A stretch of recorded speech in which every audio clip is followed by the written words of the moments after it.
Hi, everyone. Welcome to the Agatsu Physical Culture Podcast. You do not want to miss 1 second, 1 minute, anything of what is about to go down because my very special guest today is Pat McNamara. Pat was in the United States Army 22 years in various special forces units. And not only is he a badass amongst badasses with a pistol in his hand, but he is equally so when he's in a gym. And that's one of the main reasons why I brought this man on today. Pat, thank you so much for coming on, man. Hey, thank you very much for having me. It's a pleasure being here. Oh, first I got to tell everybody how I found you because, I mean, it is shocking in a way. You have a massive social media following. When I first took a look at your Instagram, I mean, any trainer would be envious of this social media following, for one thing, because it's actually real. A lot of people know about you, but maybe outside of your circle and maybe in the fitness world, not as much. So, it's my pleasure to try and let trainers find out about you. And the reason that I was lucky enough and really fortunate enough to be kind of turned on to your work is I started shooting again. I hadn't shot since I was a little kid. My father used to take me and, it'd been a really, really long time. I got interested in shooting. I sent a buddy of mine a message, and I believe he's a friend of ours. So Tony Blauer. Yeah, man. Good guy. Yeah. Tony's awesome.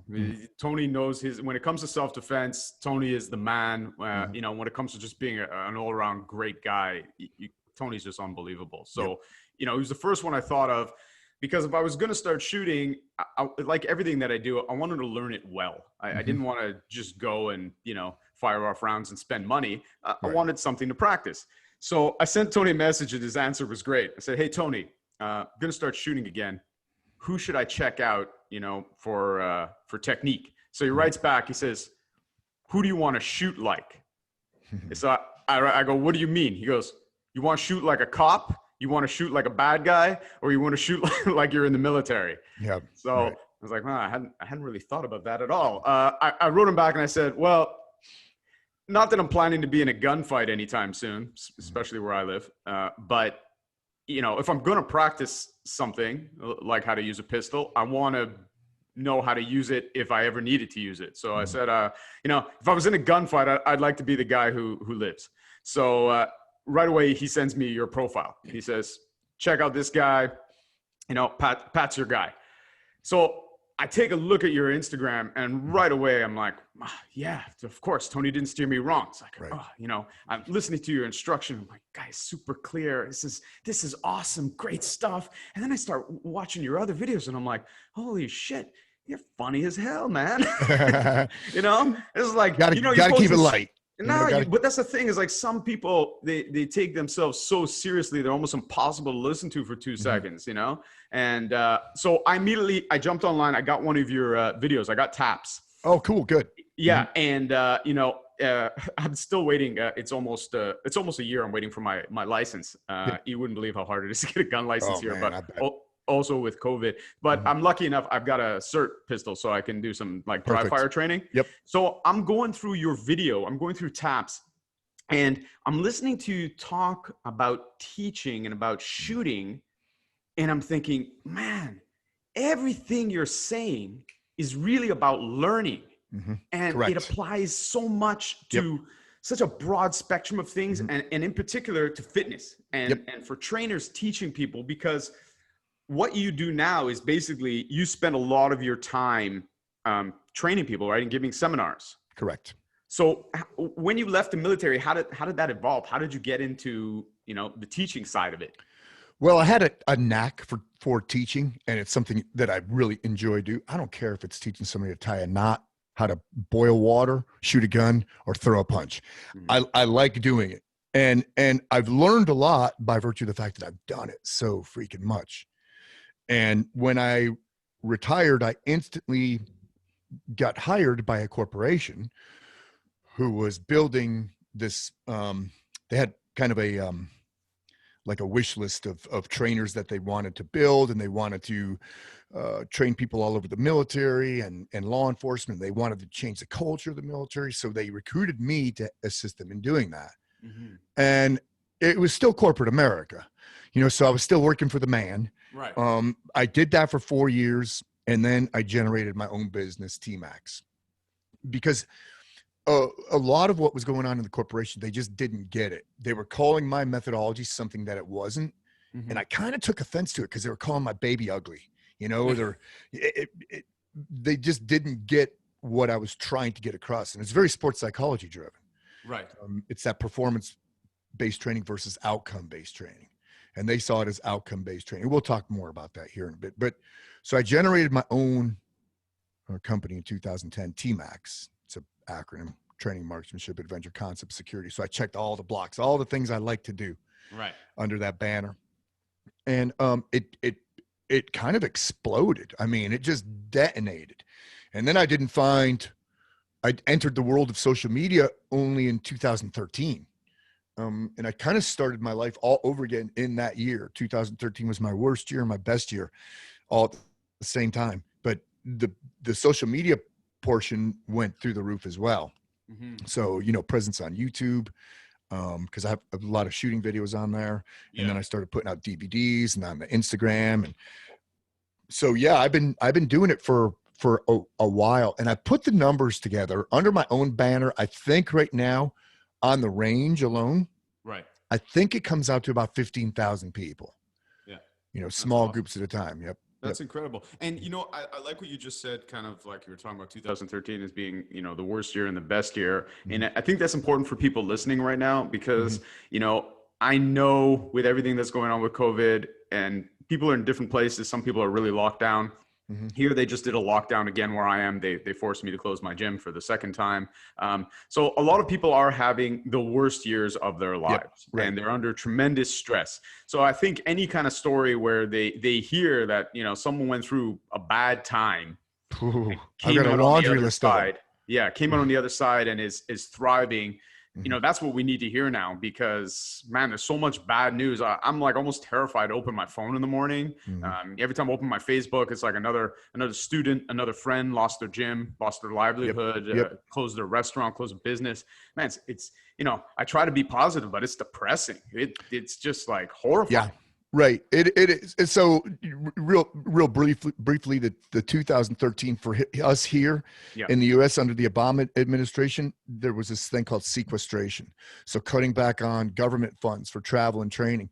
Well, I had all my eggs in one basket for the training side of the house. It was all government contracts and my calendar was fat and happy. And I couldn't wait for 13 to start because I was going to cruise, cruise. And then sequestration hit. February 2013, light switch went out. No work. 6 months. 6 months. It was all gone. Yeah. It was all gone. In that 6 months, I had to come up with backup plans. While my credit card, I was racking up massive debt. But I was able to figure it out and come out of the other side. And then it ended up being better where I'm not doing any government contracts anymore unless it's a real sure thing. Right. And you say like you were able to figure it out. I mean, did you have that holy shit moment pacing around the house with a beer in your hand going, fuck this, fuck everything, Yeah. I was in despair like that for months. I mean, months of despair going, God dang, man, what in the hell? And, every day trying to figure out what my next movement should be. Should I make a subtle movement? Should I make a bold movement? And it's happened to me a few times. I mean, look at COVID. When we got locked down here, I wrote almost 5 dozen $350 checks, refunds for classes that people couldn't attend. Yeah. And I refunded every freaking buddy. Thankfully, though, you learn when we air, we learn from the past, prepare for the future, perform in the present. So I learned in 2013, you can't have all your eggs in one basket. You got to have residual funds. You have to be prepared. You have to have things backstop because don't get caught with your pants down again. Yeah. Because if you do, shame on you. Don't get caught behind the power curve again. Have those alternate means of revenue coming in and a backstop plan and residual funds. Because when COVID hit, I tell you, this has been my best year ever, 2020. That's amazing. Well, So I wrote all those checks, about 5 dozen $350 checks to refund people, but Yeah. I had that money. They paid me that last year. And up until a couple of years ago, I've been robbing Peter to pay Paul. Right. But I learned, all right, just save this money because it's not mine until action is delivered, until I Right. deliver this action. So not only was I able to refund everybody, but I was also able to have enough money in the bank to pay the bills for the next several months. Right. And that So was you're okay. such a comfort. And then I generated 2 new businesses during COVID. So I was able to rebound during it. It's like, And what are the 2 new businesses? Well, I'm doing the my resistance bands. Yes. So that's massive. That's huge. That's a huge. Oh, I mean, yeah. for people training at home right now, just trying I can't yeah, keep if you have product, I'm sure you can't stock product now. You're nope, having a hard I cannot. time.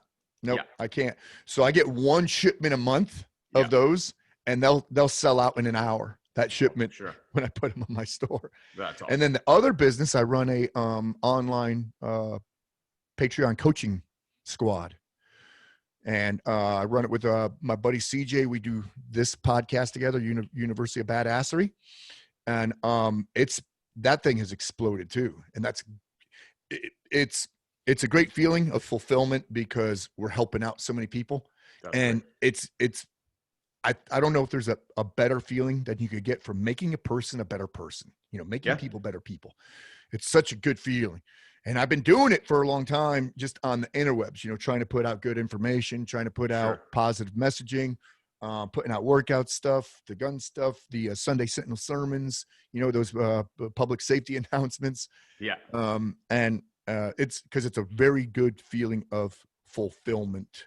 I think you touched on something about not putting all your eggs in one basket and how you learned your lesson.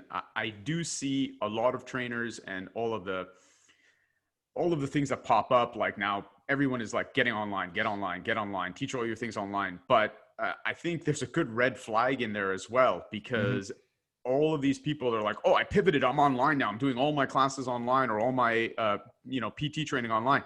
That's going to be the same problem in a different way that people are experiencing, when gyms were closed. If everything you're doing now is just being run off your online platform and you're just doing online PTs and online, you could have a problem if that dries up. Again, it's the same thing.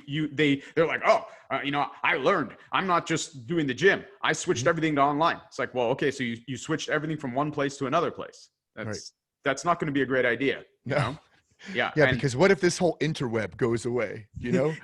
Well, what if all of a sudden, there's a lot of people that pivoted their clients to online, and they're like, oh, I didn't lose any personal training business. It's great. And in fact, I don't have the overhead. It's like, oh, that's amazing. But you also, I think, have to think that a lot of people go to a gym because it's close, it's easy, it's convenient, not because the trainer is necessarily good. And then they're like, oh, I like the trainer, I go.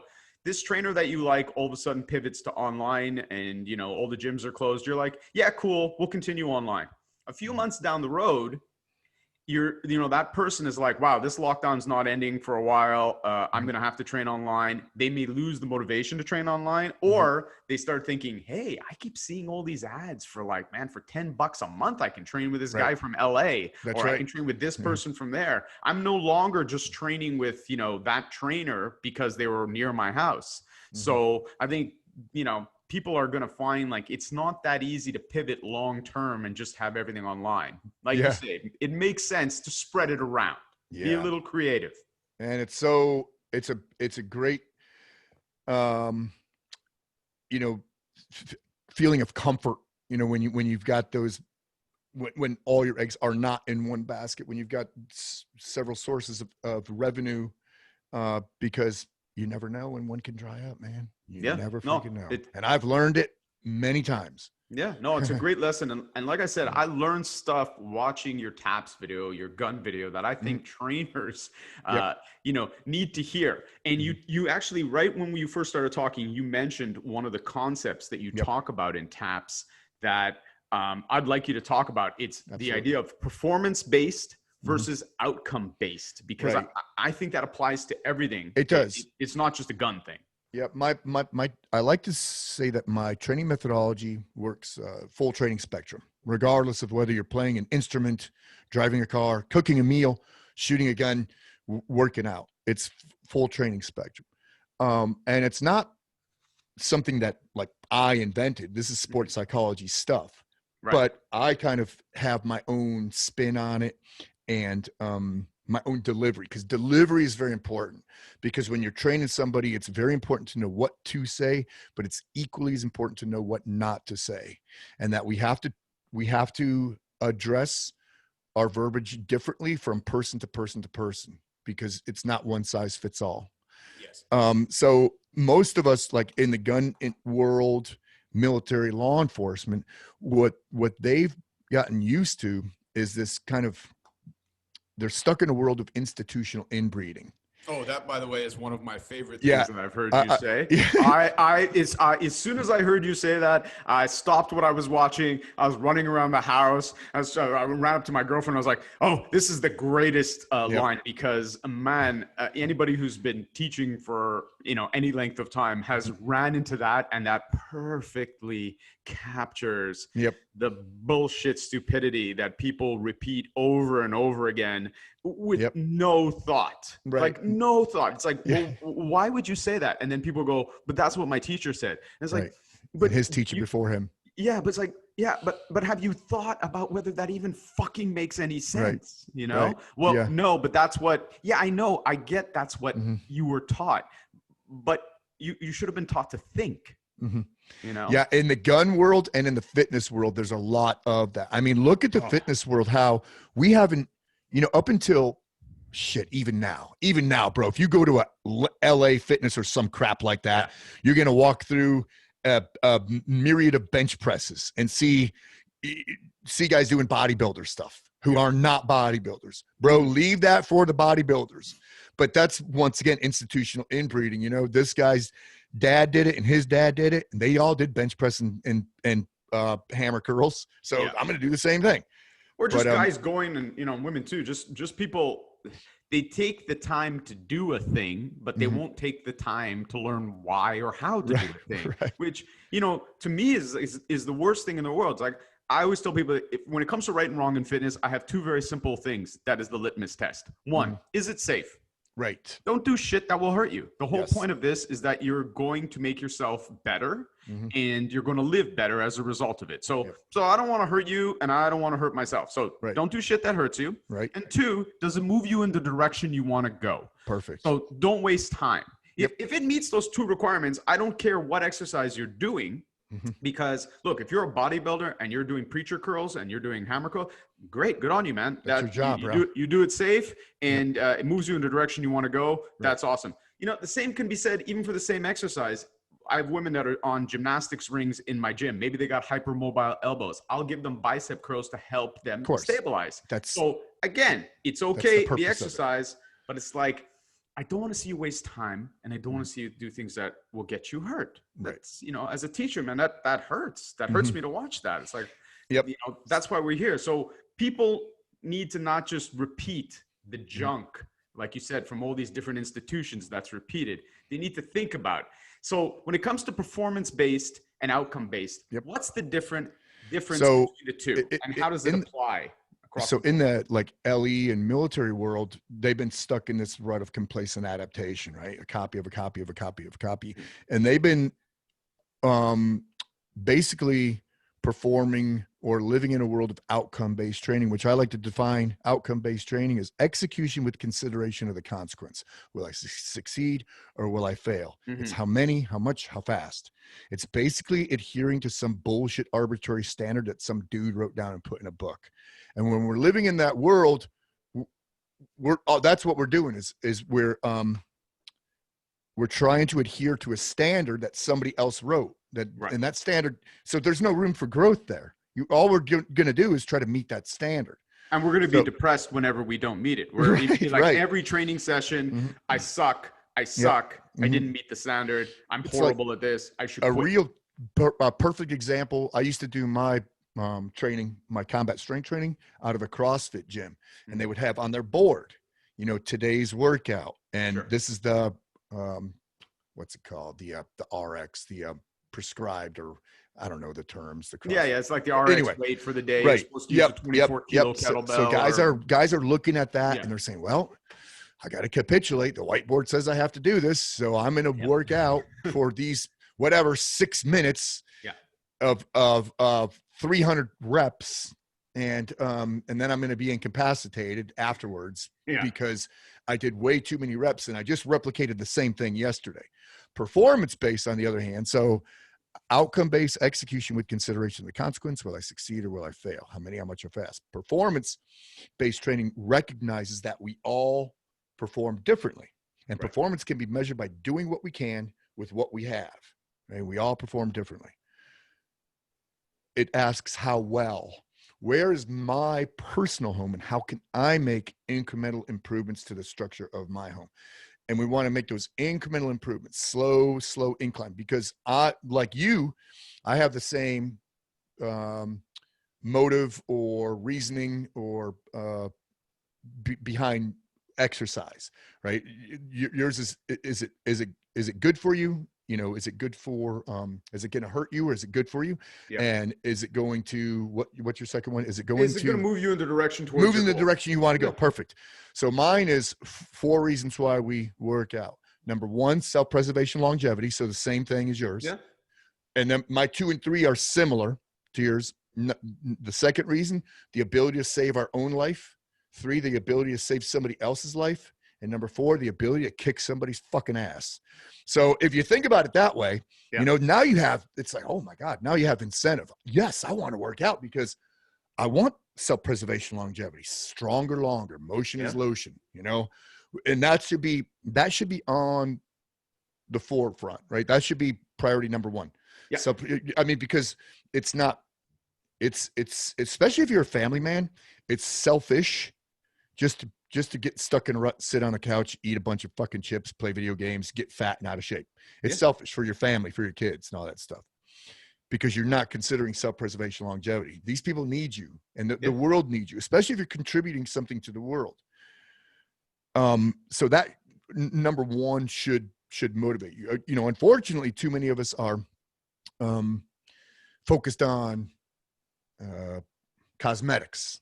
You know, how will it, are my abs going to be chiseled? I'm going to have peaks on biceps. Is my butt going to look tight in my jeans? That's fine, but that cannot be focused. That is a byproduct. Yeah, it's a nice accidental happy thing perfect. that happened. Yes. It's like I train right, so I happen to look good. Right. Do I want it? Hell yeah, I'm a freaking dude. I want to look good. Plus, I want my wife to see me naked and go, yeah, I want to hit that tonight. I want to look good, but it's not my focus. You know, the focus are those 4 things that I talked about. And I have got a pretty cool scheme of maneuver, how to, you know, get guys, because a lot of us get stuck in a rut, right? We get stuck in a world of routine, and routine is a playground of a dull mind. If you're because a lot of guys will tell me, and I would have this conversation with my dad. My dad's getting older. He's 85, and he doesn't understand because he's slipping into periods of dementia. And he goes to the why, and he says, yeah, I have my routine. I said, but do these things too. You have to mix it up, because you have to challenge your brain, you know, strong body, strong mind. So you have to mix things up, because I'm fine with my routine. And you know, routine is the fucking playground of a dull mind, man. And if you're in a routine, you're not really seeing progress, and you're definitely not recognizing voids. You have to mix things up. It's absolutely necessary, especially for that longevity, you know, for down the road. I love that you just said you're not recognizing voids, right? Because one of the things that we teach at the different seminars that we give for fitness is, I always tell people at the beginning, let's say we're teaching, let's say kettlebells or clubs or whatever. I tell them, I don't care what the tool is. When you come to learn a new tool, you have to ask yourself, what void in my training is this going to fill? If it's not going to fill a void, and it's basically accomplishing the same thing, the other things that you do, well, does it accomplish it better? Maybe it's better to switch over to this thing, and it's worth taking the time to learn the skill to use it. But if the answer is no, it doesn't, you know, do anything any better, and it's going to take you a massive amount of time, and it's not filling a void, well, maybe it's cool, but maybe it's not for you. Maybe you don't need it. Right. Right. You know, and so in that way, maybe I don't waste time with certain things, with certain tools. I might find them interesting, but it's like, well, nah, it doesn't really fill a void in my training. I'm not going to include it.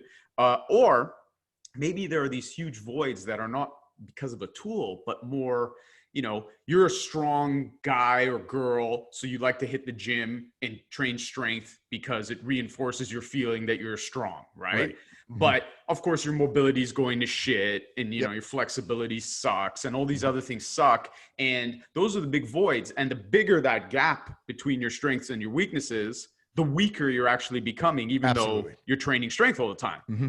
Right. Yep. So I think that's really it's an important message that you hit on there, that, in order to make that progress, you have to recognize your voids, right? And see, if you're not getting better, you're getting worse. And a lot of us, because they're stuck in that rut, they're just getting worse. Like you said, now there's recognizing voids requires a couple things. Number one, it requires imagination. Number two, it requires discipline, because especially we guys are very good at practicing what we are good at. Yes. So you have the guys going in that. and the guys who deadlift, man, they're going to deadlift 3 times a week. That's what they're going to do, because they do reps with, 400 pounds. Yeah. And that's what they do. Yeah. But cool, you're good at deadlifts, but man, how's your transverse plane of motion, bro? How's power in transverse? Mm-hmm. How's your balance? What could you do off center loaded, standing on one foot? So recognizing voids requires, once again, imagination, creativity, and discipline, because it sucks. Yeah. A lot of times it sucks. And I don't even go to a gym anymore. I'm doing everything in my driveway. I will probably never go to a gym again in my life. Yeah. I've figured out how to do this through COVID, and I've got a really cool system. I'm a minimalist, and it is working.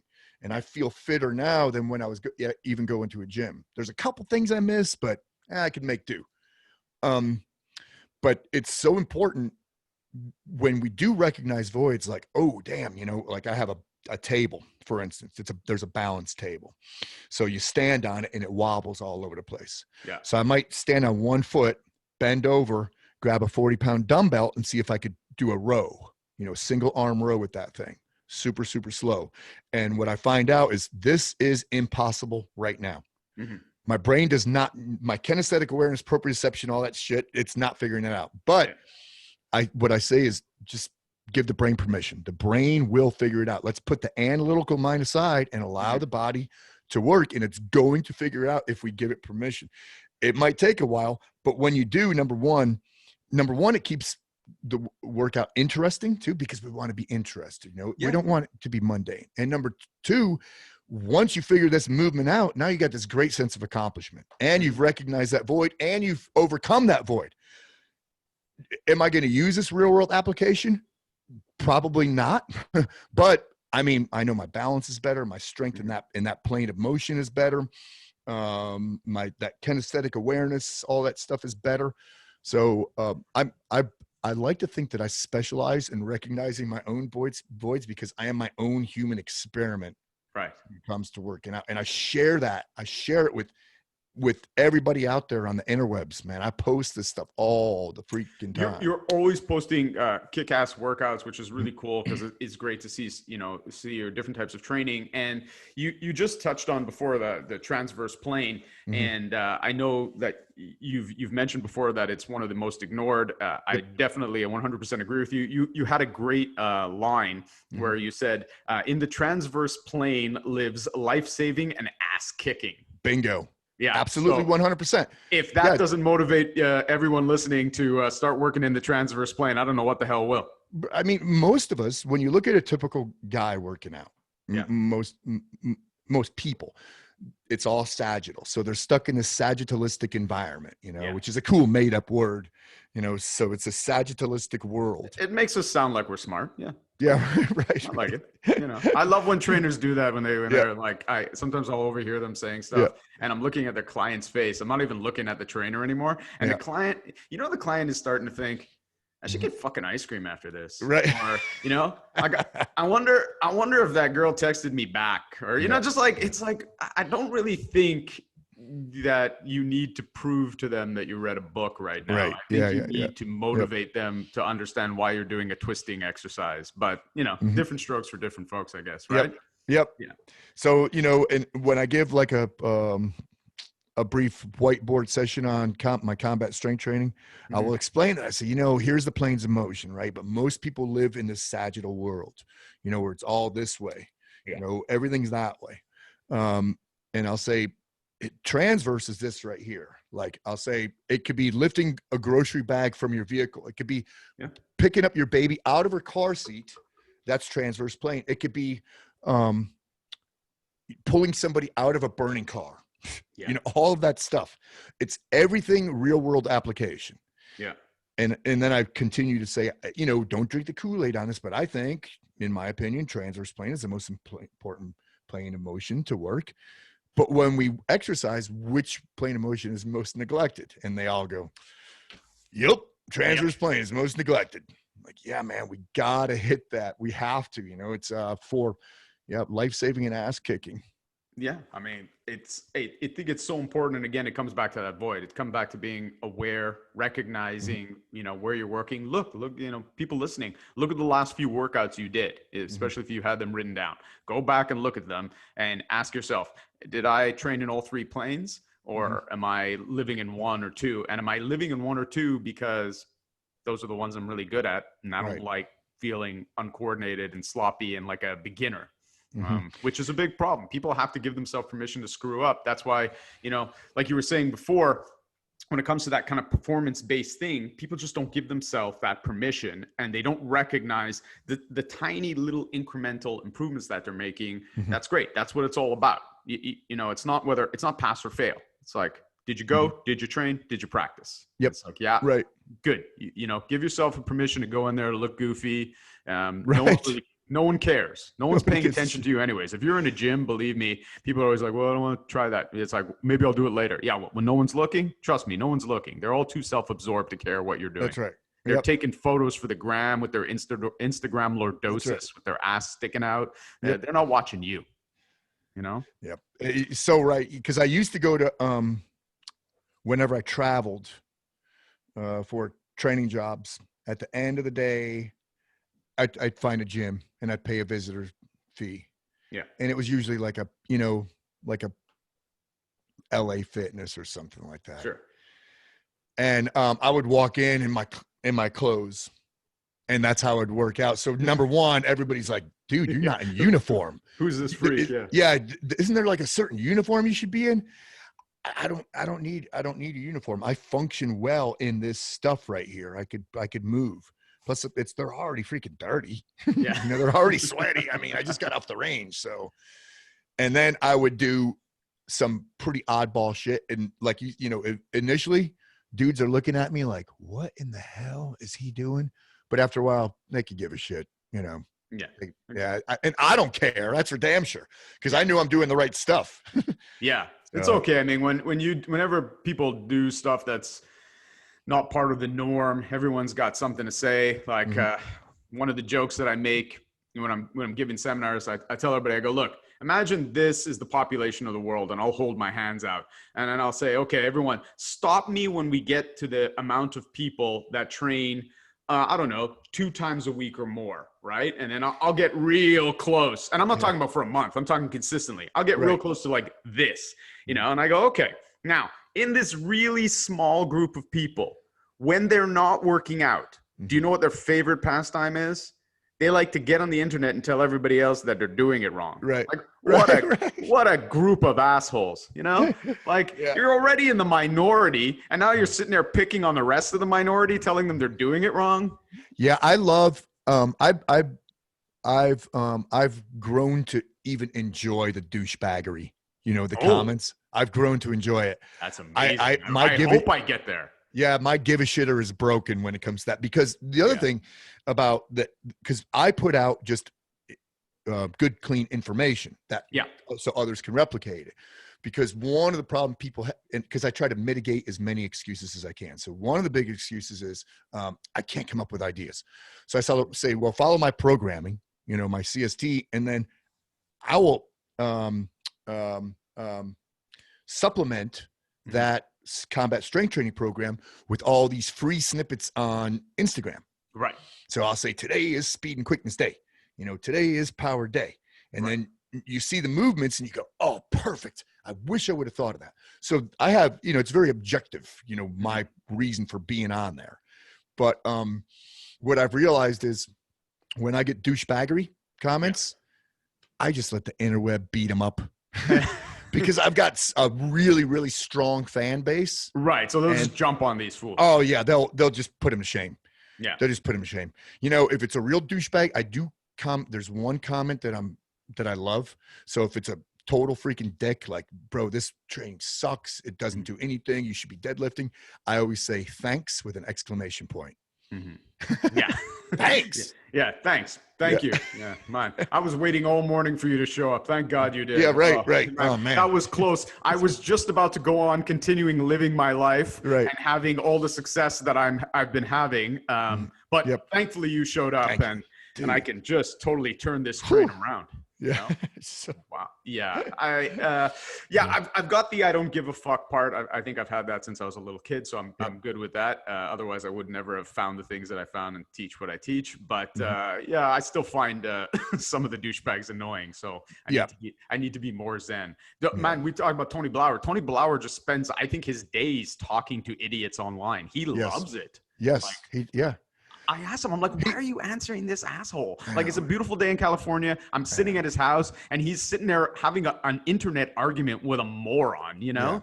And he's like, he goes, no, man, like maybe somebody reading this exchange with this idiot, it'll help them. Yeah. And I'm like, you're a better man than I am. I just can't spend my day yelling at idiots in the hopes that I'm going to help, you know, someone reading it. Tony's a mental ninja too. You know, he's got a great gift of the talkie, great gift of oratory. And, you know, when it comes to his subject, I mean, he is the SME. He is the subject matter expert. Yes. And because I've backed him up I've read forums and people would tag me. Yeah, I know T-Max trains with Blauer and he says it's good because these, you know, somebody was calling him an idiot, you know, because they do BJJ. It's like, bro, stay in your lane, man. It's a completely different world. Fine. What's the best fighting style? What's the best fighting style? The one that you're best at, man. Just stay in your lane and have a big old glass of shut the fuck up while you're at it. I get it, man. Yeah, but really, because you know a real fighter I have several MMA world champions that follow me, which is cool, man. It's so freaking neat. Several of them, and you know they always dude, I know I'm not the best boxer and knee striker and kicker, but it's part of my workout, and they'll be the last ones to critique those pros. Yeah, you know it's the dude that's right here. Yeah. Who works out that many times. He's that guy who works out twice a week. Yeah. And posts that he's always without fail. Man. Yeah. Oh man, I got off a plane to give a seminar in Hong Kong, and I was just like, you know, kicking a bag, you know, just trying to get loose, trying to warm up, trying to get over the jet lag and everything. Yep. Posted a video, and right away I get a DM from a guy. You know, you got to hold your hand up when I'm like, thanks. I hadn't fucking thought of that. Right. Yeah. In the 40 years that I've been doing martial arts. Normally everything I do is perfect. Right. Everything. I mean, you should watch me even make coffee. It's like art. But I guess I slipped up in the 10 seconds that video, and thankfully you saw it and were able to tell me to hold my hand up because. Yep. I just tell those guys thanks. Yeah, that's all I'm gonna do. Because big exclamation point. Right. Can the exclamation point be the hand like this? That's kind of what I'm. That's kind of how I'm picturing it in my your mind. Yeah. In my wife's words, silence is my favorite way of telling somebody "fuck you."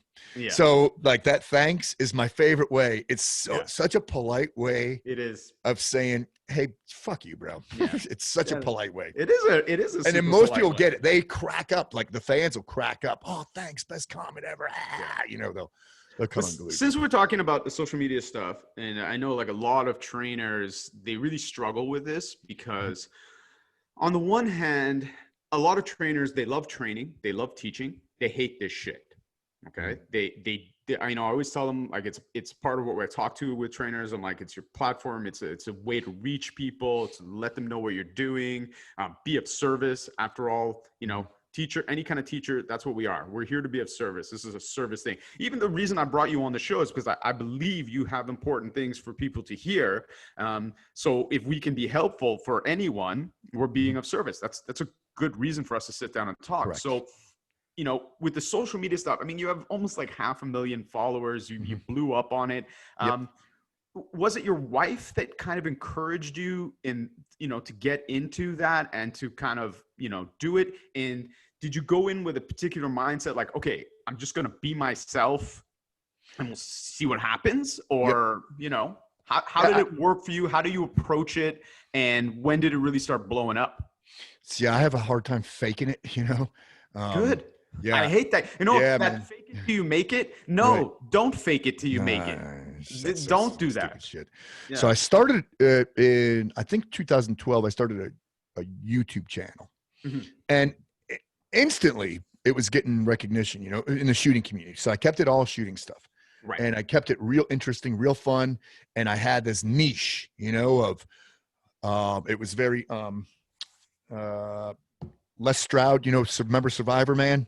Yeah. You know what I'm talking about? Anyway, but he would do all his own filming and everything. So I did it in his style, where you look into the camera, you're setting it up, and I'd say, all right, well, today we're going to do this running and gunning, and we're going to balance a 50-pound kettlebell while we shoot strong hand and blah, blah, blah. And then I'll say, let's see how it tries. I probably should have practiced this first. It was always the same shit that I said, but it was funny. Yeah. And then I'd shoot it, beging. And I'd say, oh, well, it was interesting. Here's the time. Get you some of that rock and roll, and people just love that stuff. And then there was this little kid fan base too, because and then I realized the importance of keeping shit clean. Not freaking cussing in your videos, and keeping content real clean. Because if not, you're limiting your demographic. Sure.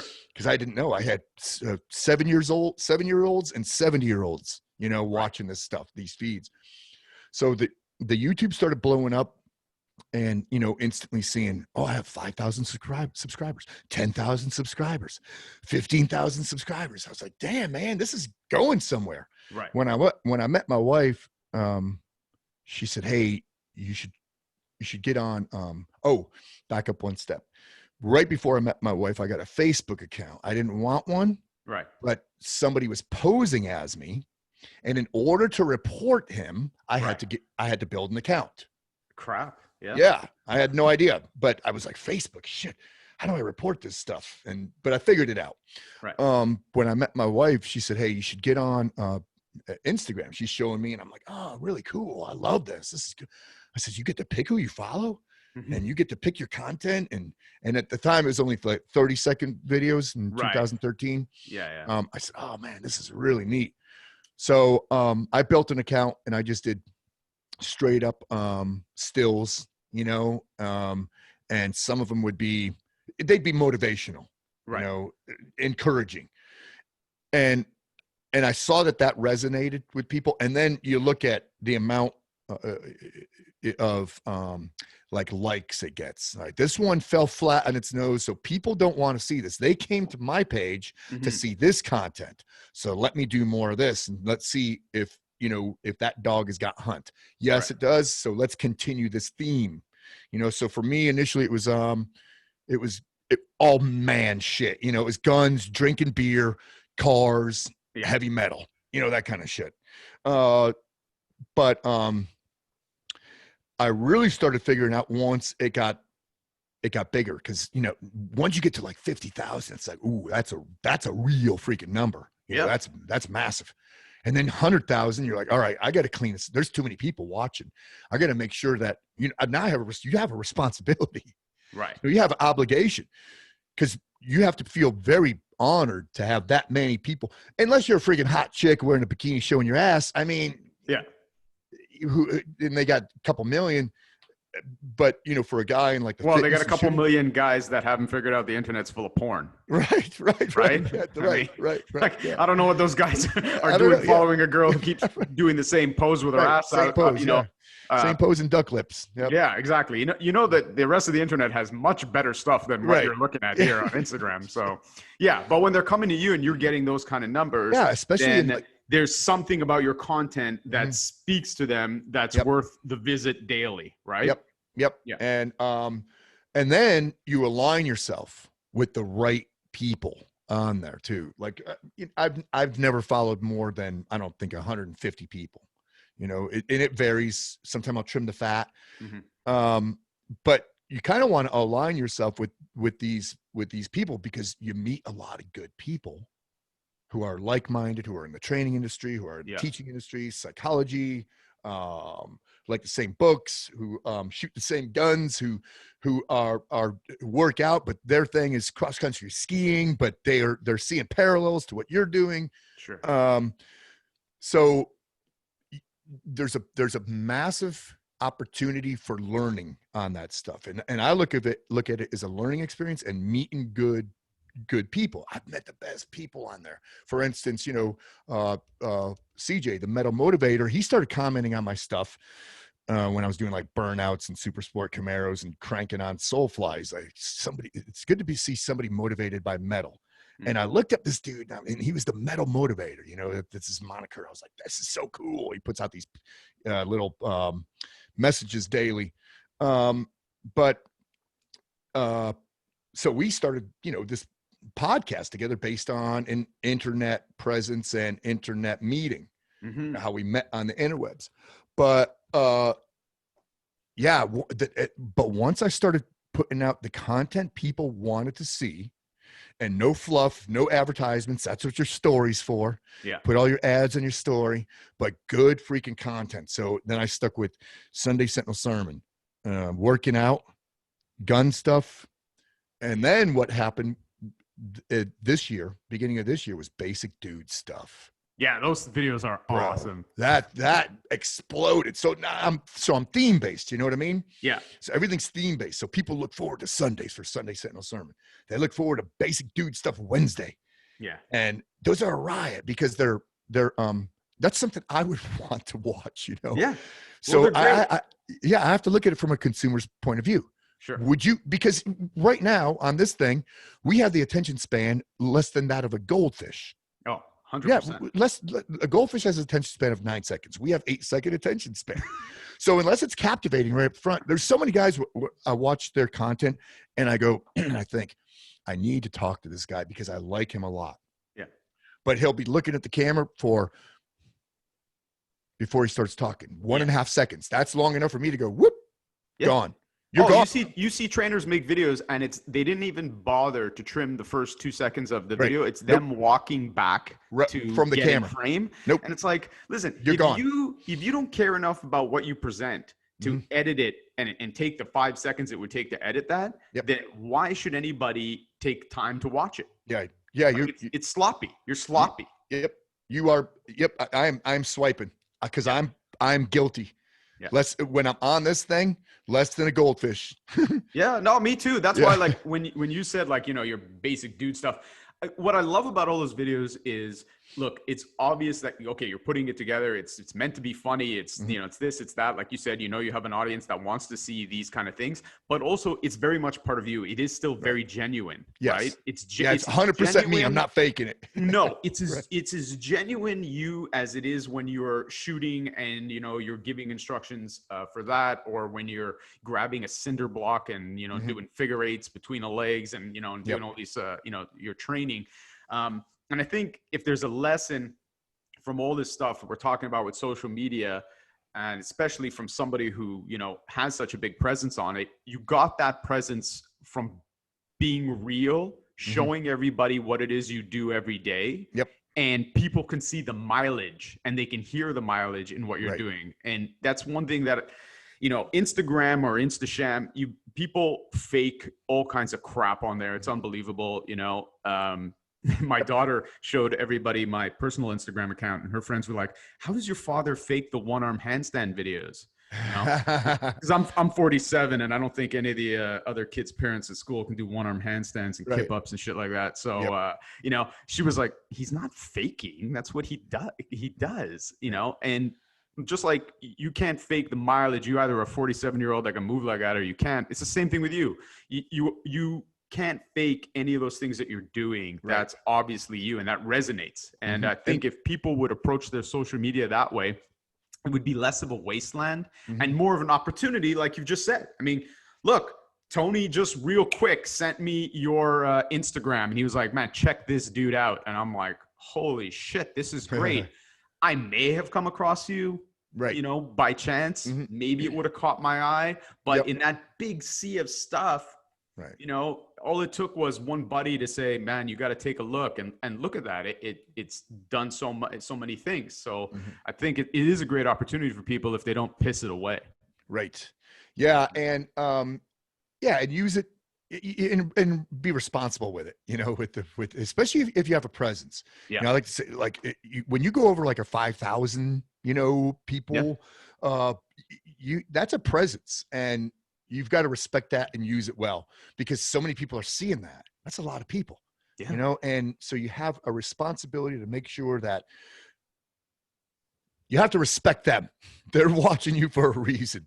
Yeah. You know, I know it's a corny freaking world, this whole social media thing. It's corny. It's corny. And I feel almost a little bit of like a tool to be a part of it, but it's also necessary. Yeah. It's necessary. It's necessary for information shareware and for monetary gain. And for, you know, if you want to sell a widget, you've got a presence. You could sell a widget a lot faster if you've got that. Well, that's it. You know, I mean, it helps get the word out about what you're doing, about the value of your teaching, about, you know, everything.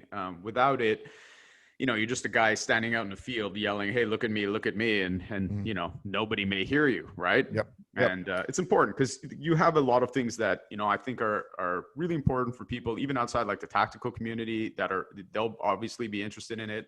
But, you know, even for the average trainer or the average person working out at home, one of the things I loved that you said is you've said, if you could clone yourself, you know, today, you know, could you kick your own ass tomorrow? Right. Yeah. If you cloned yourself today, can you kick your clone's ass tomorrow? Yeah. Yep. And I think that's great because, again, that kind of speaks to that idea of incremental progress, right? Incremental and recognizing voids. Yeah. And because your clone's not going to do that. Maybe, you know, maybe he won't. Yeah, exactly. Like I have some people that are, you know, they're training kickboxing with me, and you know, one of them, she was, you know, weighed herself, and she was kind of down a bit on the fact that, you know, the weight wasn't coming off as fast as she wants.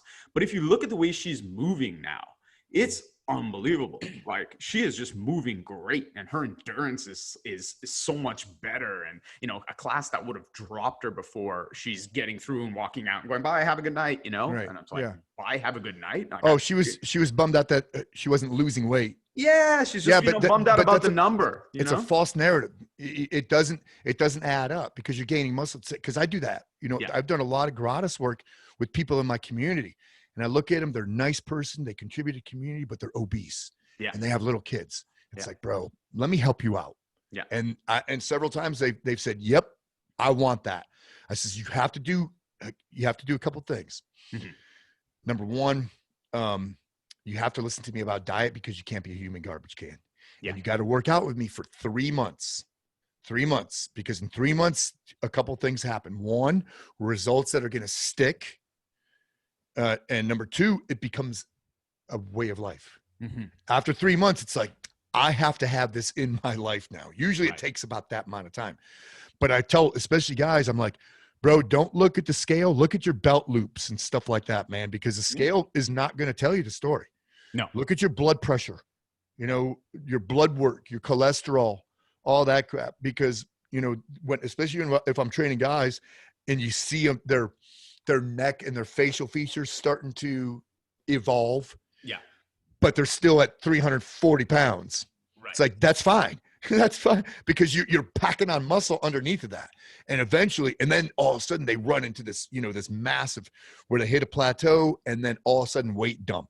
You know, it's like, holy shit. Yeah, man, it's because you're gaining this muscle and you have no choice. Yeah. but to burn all this fat. And I Yeah, think you've been. it's a thing that just gets in people's way because then they get Yep. bummed out about it. They get depressed. Yeah. They feel and see all that hard work that they're Mhm. doing. Yep. And they feel it's in vain, which, as you said, it's a lie. It Yeah. is a false narrative. It's like, no, that's not what's going on with you. Keep pushing forward and see the incremental progress Yep. where it really is. Like, Yeah.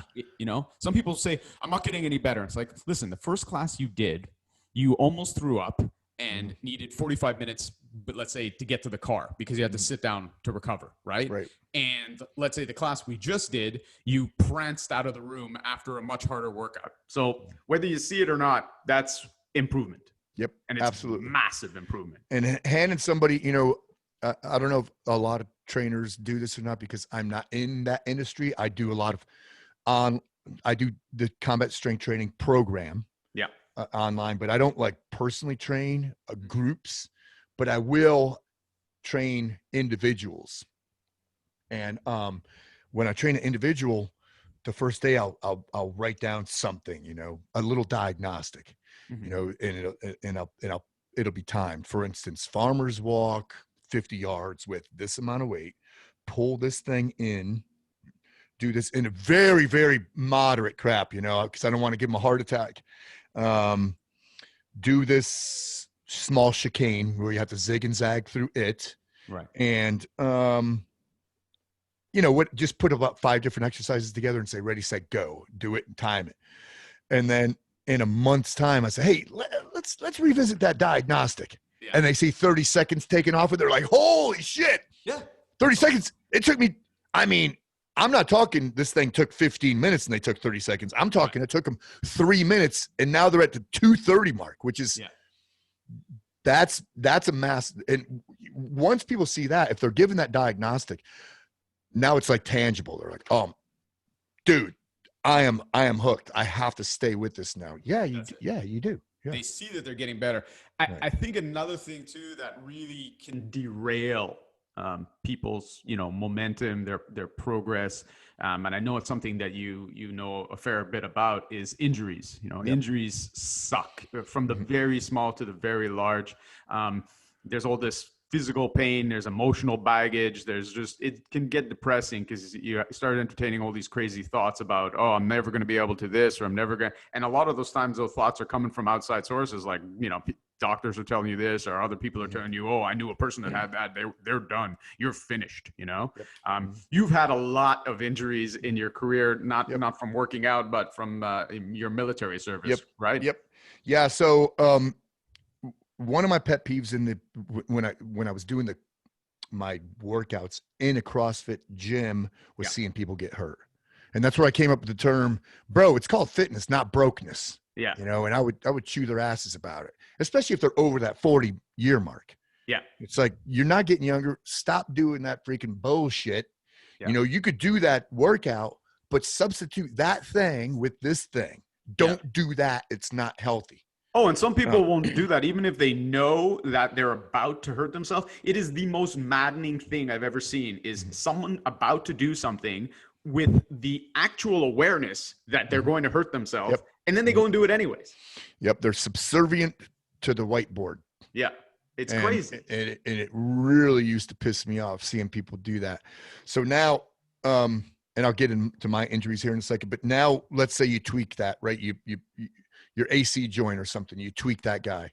Yeah. Dude, that could be months, depending on how old you are, right? Sure. So what can happen is you fall into a vicious cycle of events. Guys will say, I'll just work through the pain, and I'll still do those overhead presses, blah, which is the wrong answer.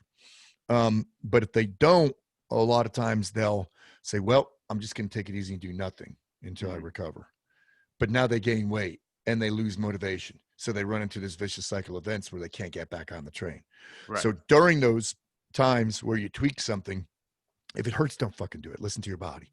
But do an alternative. Right. Get on that bicycle or, whatever it is, whatever. Just do something, but do something different. Concentrate on different things. And you know what? It's okay to work out one side of your body. A lot of guys will say, well, I don't want to work out this side and not that side. It doesn't fucking matter, man. There's a thing called uh, muscle, what's the term I'm looking for? Damn it. Where your muscles remember, your muscles remember if you keep doing the same thing over and over. Yeah, Muscle memory. Muscle memory. Yeah. So, and it's overused and abused axiom, muscle memory. People think, muscle memory is doing a lot of reps the same way, like shooting. Mm-hmm. Muscle memory is recovering from surgery, from atrophy. That's muscle. Your muscles are going to remember. They are going to get strong fast once you get well. So by the time I retired, 22 years special ops career, I had 4 reconstructive surgeries, umbilical hernia, 2 concussions, and 13 broken bones. So, and those were over time, they're over time, but every time, like for instance, you take knee reconstruction, right? So you snap your ACL and you got to have the center patella tendon repair that and meniscus repair, same thing. That's a year. That's a year till 100%. That's one freaking year. It's brutal. One of my students and good friends, she just had her 3rd ACL reconstruction. Ugh. And my knee has actually been bothering me. It turns out I tore my ACL 31 years ago grappling. Wow.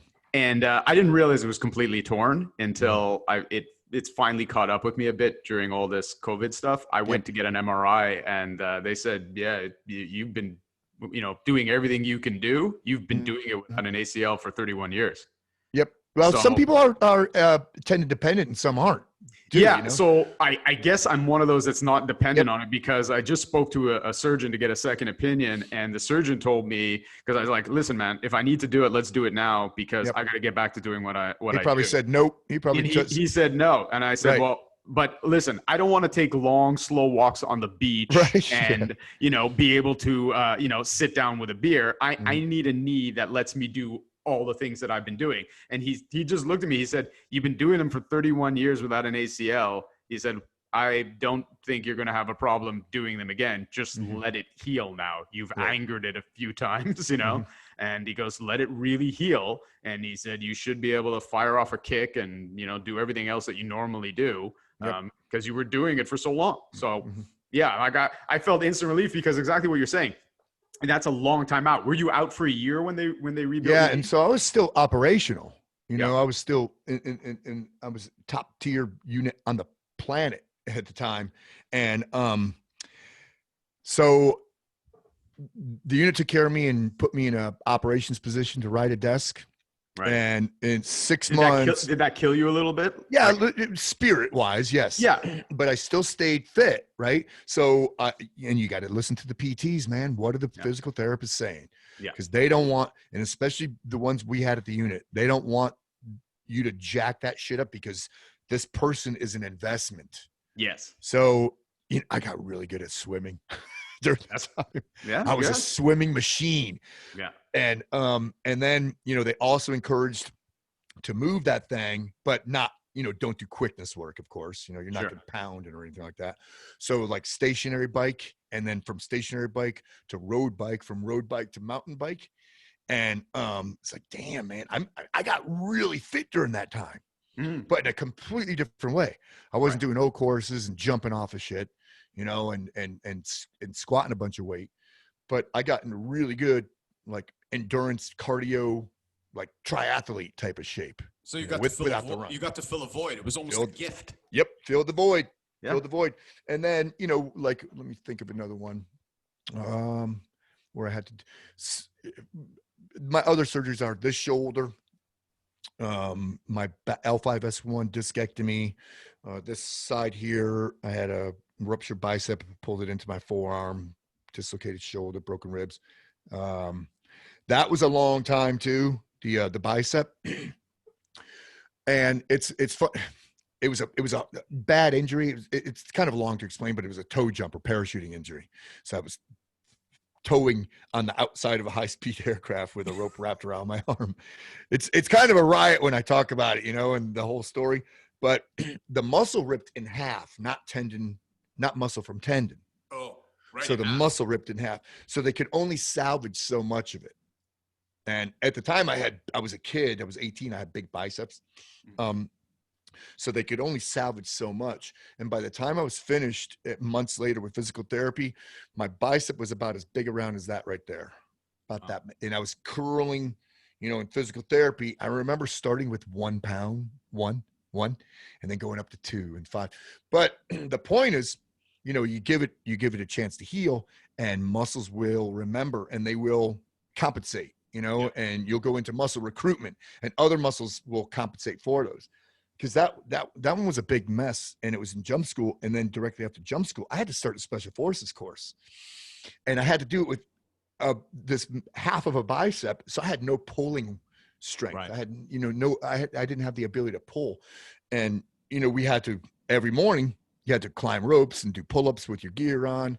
And man, I used to pride myself on how many pull-ups I could do, and now I couldn't do any. But over time, it's all about supply and demand too. But did you feel like do you remember mentally how did that affect you? Did you ever get down on it, thinking like, shit, I'm not going to get this back? No, I didn't. I got down on it because it was an ego thing. Yeah, because I knew where I was. Right. I was a state champion wrestler in high school. Right. And I was a badass. I was very physical when I joined the military. Right. So it was an ego thing more than anything. Thankfully, I was young, had youth on my side, because I was 18 when that happened. So youth on my side, and you just train your freaking ass off. Yeah, to get back. Supply and demand, man. Supply and demand. It's gonna freaking happen. It's going. So now, how old are you now, Pat? 55. 55. Okay, so a little bit older than me, Yep. Although my beard is a little bit more gray than yours. Once you go past that 50 mark, everything changes. Yeah, but you know what? You're a guy who's in his 50s that's super fit. You're training. Yep. A lot of people nowadays, they say it's not like it used to be. There are a myriad of reasons why. Let's say guys around our age many years ago, generations ago, weren't in the kind of shape that guys can be now. Yep. But one thing I think also that's made a huge impact is that we don't take for granted that a certain age happens and then you magically fall apart. It doesn't have to be like that. Like I even know, even in terms of performance, I realized something in the last few years, which I'm sure you've probably realized as well. I used to hear from, my coaches when I was a kid who were all in their, let's say 30s and 40s. They used to say like, oh, you'll probably hit your peak at this age and then blah, blah, blah. Or they'll tell me, oh, I used to be fast. And then after this age, I lost my, so in my mind, because they always said that shit, like, oh, once you hit 40, I'm going to lose my speed, right? Or once I hit this age, I'm going to lose this. And I had heard that from so many coaches because that was their reality. Then I assumed that just must be what happens. And when I went back, I remember I went back to jiu-jitsu. And I hadn't done jiu-jitsu in a long time, like a decade. I went back to it. I was rolling. My girlfriend saw me roll with somebody, a young guy, a wrestler. And, we finished. The guy looked at me. He goes, damn, you're fast, And I was just like, oh, man, you should have seen me when I was young, Yeah. I was really fast then. Mm-hmm. And then my girlfriend was like, man, you were so fast. And I was like, oh, no, that's nothing. You should have seen me before. Yeah. But then I started thinking about what I was saying. And I was like, okay, wait a minute. That guy's 19 and he's a good wrestler. Yep. And I'm faster than him. Right. So, and I'm faster than him in my 40s. So now I just said to him, you should have seen me when I was young. So what? Right. When I was 20, was I that much faster? That I'm like, no, that doesn't make sense. That's stupid. Yep. Like, if anything, logically, I'm probably just as fast as I was when I was 20. Right. And I'm also smarter and I conserve energy better. Mm-hmm. So I started to realize, I'm like, no, I didn't actually lose anything. I've just been saying to people I lost something because everybody told me I would lose something. So it became my reality. And now I realize that doesn't have to be the case if, like I see in guys like you. Mm-hmm. You put in the time over the years so that you reap the benefits now. Mm-hmm. And I mean, it's an incredible, and you're a perfect example of that. Well, so the age thing comes up a lot. And when I'm traveling, when I'm training guys, one of my pet peeves is when a guy in his late 30s will say, yeah, I'm getting old. Like, bro, you have no fucking idea. First off, and I've gotten affirmation from several people. So same age, mid 50s, who have maintained a level of fitness throughout their life. I tell guys that mid 40s, between 44 and 46 is when a guy could peak out. Mid 40s. Yeah. Yep. That's when you could be your best version of yourself physically. That's and they're good. like, I'm really? 47, so yeah, right. This is the best version of me you're getting right now. The thing is, too, though, at 52, when I was 52, I ran my best 400. Yeah, I ran a 56 400. Yeah. You know, I mean, like that's like high school varsity shit, man. Yeah. But and I'm still making gains. Like for instance, strength gains. Those are easy to see. You could almost measure those in your hand, right? Those are easy over a very short amount of time. So here's an example. I bought a golf cart. It's a cool golf cart, and I use it for working out. Well, I'll put it in the road, and I'll put it on tow mode, and I'll push it up the hill. And at the beginning of Coronication, I could only move from point A to point B. But right now, I'm moving from point A to point B. Right. You know, and so I'm still making gain. That's a strength gain. You know, it's still a strength gain. Now, I had one other point when you're talking about, you know, like people watching what I'm doing on the interwebs and stuff like that. And it's nice when they're saying, bro, that's amazing what you can do at 50. It's amazing. It's amazing. But what they don't see is that 20-minute warm up prior to. Yeah. You know, they don't see that. They don't see that I eat nothing but food. Mm-hmm. Right? Meat and veg. There's no crap in my diet. They don't see me power slam that quart of water first thing in the morning. Yeah. That I'm getting at least those good quality 8 hours sleep. Yeah. So, I mean, hard work sucks and not everybody's cut out for it, you know? And if you want to be fitter longer, you've got to be more disciplined. And how many times do I go in my driveway and go, oh, I do not want to freaking do this. Like today I have hypertrophy today. That's on my whiteboard. That's what I have to do today. And hypertrophy day sucks for me because I do it the way it's supposed to be done. And I know I'm going to probably dry heave. You know, I know this and I know it's going to suck. And it's a little bit boring, hypertrophy day. I like power day. You know, that's how I start the week. But I know the shit has to be done. You know why it has to be done? Because I wrote it on my whiteboard last night. So it's on my whiteboard today. Yeah. So it's going to get done. But how do you get to... Because I think a lot of people, like you said, they make excuses. I can't do that. I don't have the time. That's my favorite bullshit line. Yep. You know, like I don't have time. It's like you got time. You don't have motivation or desire.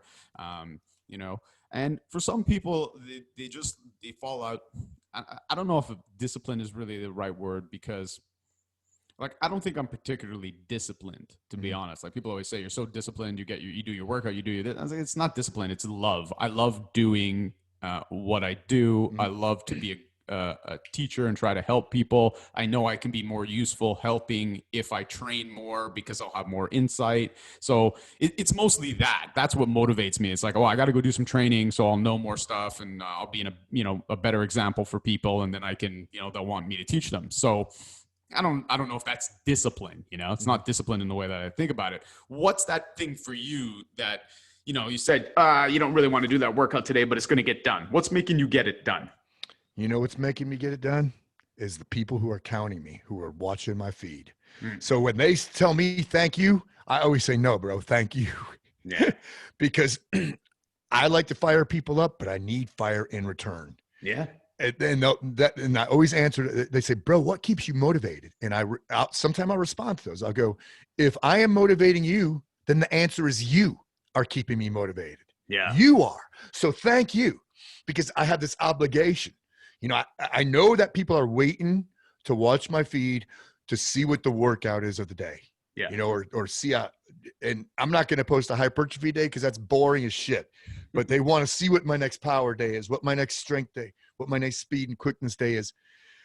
And I always think about that. So I'll sit in my driveway and I'll crank on some heavy metal and I'll just start moving, and it could be just shadow boxing. Yeah. Just start. And I tell myself, just start moving, just start moving, just start moving, just start moving. And pretty soon that one drip of sweat, it's like, oh, I feel it now. I feel it. Yeah. The endorphins are flowing. Yep. All right. Now I could move a little bit more. but it takes like 20 minutes for me now, you know, to get that fire, to build it. Just, I have to stoke that furnace. I have to stoke the furnace. Like a lot of, and I think that, so I have that advantage, right, of having a fan base that's counting on me. But if you don't, and if I'm firing you up, then all you have to do is just start it moving. Just start it moving. Get there first, whether your gym is across town or whether it's in your driveway. Just get there first. Mm-hmm. Get there first. Get there with the right attitude, and just start moving, because you never know what that can develop into, and just let it develop. And if you plan it out too, like if you have a strategy, in other words, don't just say, I'm just going to go for a 2-mile run, you know, but have a strategy. Like, you know what? I want to move these things from here to there. And then I want to move them from this over this thing. And then I want to pull this, you know, that strategy, have like get a game plan plan together. Yeah. Plan. And then, like I said, just start it freaking moving. I love that. I mean, there's nothing more simple than just get moving. Start doing it. You know, so many people just sitting there and they're like, I'm going to wait for this, I'm going to wait for that. And, you know, there's no waiting. Get up and get moving around. For people that want to check out your stuff online, for those people that, you know, shoot and are interested in everything, I've seen taps, so I can tell you the instruction on that is awesome. Good. I really, really love a few things about it. One, your instruction is super clear. I mean, you don't have to, even somebody who doesn't know anything about, let's say, you know, firing a gun, they would benefit from hearing you explain things so simply and cleanly. I mean, it's the cliche old saying, if you can't explain it simply, you don't understand it well enough. Well, you must understand it very, very deeply, because you can communicate very, very well, very simple cues. I love how you don't overcomplicate anything, you know. Stance, get up and stand. Good. Okay, check. You know, you're standing. All right, but you know, the dangerous end, you know, you point towards the stuff you want to destroy. Don't point it at anything else. It's really good. It's really clean. Right on. Good. Yeah, and it's fun too. You use good devices where, you know, you're being, you know, very clear, like this is important, you have to understand it, and then you break into something funny so that you make sure people, you know, haven't dozed off while they're watching. So there's great stuff in there. They could definitely, you can download those, they could check it out. What websites should they check out so they can find your stuff? Well, the DVDs are on the Panteo. It's called Panteo Productions. Yeah, those are the DVDs. I got 3 of them: Taps Rifle, Taps Pistol, and Sentinel. The Sentinel one's a lot of fun. That's a lot of fun. That course is a riot. A lot of information. I guess if I were to pick one of those, I would tell people to get the Sentinel DVD. I have a fun YouTube channel where I lump combat strength training, I lump shooting, and I lump basic dude stuff, and Sunday Sentinel sermons on there. And that's called PatMac, PATMAC YouTube channel. And then everything else is T-Max Inc. My website, T-Max Inc. My Instagram, T-Max Inc. That's awesome. I will put the links up below this, so whenever I post it anywhere, I'll put links up so guys can find it. They can check out your stuff. I know you do have some fitness stuff as well online. With COVID and everything. You're not giving workshops with it, right? But you've got it all, I think, moved online now. Yep, combatstrengthtraining.com. Yeah, so they can check that out. And of course, they can check out all of your stuff on your Instagram and your other social media. It's super entertaining. They can get some workout ideas as well, some fun stuff that they can do with minimal equipment, which is key nowadays for a lot of people in a lot of different areas. Yep. Yeah, I was hoping, I kept putting off this podcast because I was hoping we'd be able to actually do it in person. I was going to come down to South Carolina. It's actually not that far from where I'm at, but with the border restrictions, COVID, and all the craziness in the world, I was like, man, well, that's not going to happen right now. So we'll have to do this. I am going to ask you, though, before I let you go, I'm going to ask you a question after I close off the recording. I just have a quick firearms question, if you don't mind. Absolutely. Awesome. Rock and roll, bro. Thank you so much for having me. No, thank you, man. It really was a pleasure. I think a lot of people are going to get a lot of stuff out of it. And I think anyone who's interested in being a better teacher, better communicator, better trainer, they really should check out your stuff. And, you know, for the layman out there that's just looking for some motivation, and, you know, like you said, even you are sometimes sitting there thinking, shit, man, I just don't want to get up and go get it today. Yep. But somehow you do. I think they should check out your stuff, because that's going to help motivate them to get up and get a fire under their ass and get moving. And then they will reap the benefits of absolutely all of that. Thank you so much for your time, man. Rock and roll, baby. Rock and roll. Yeah.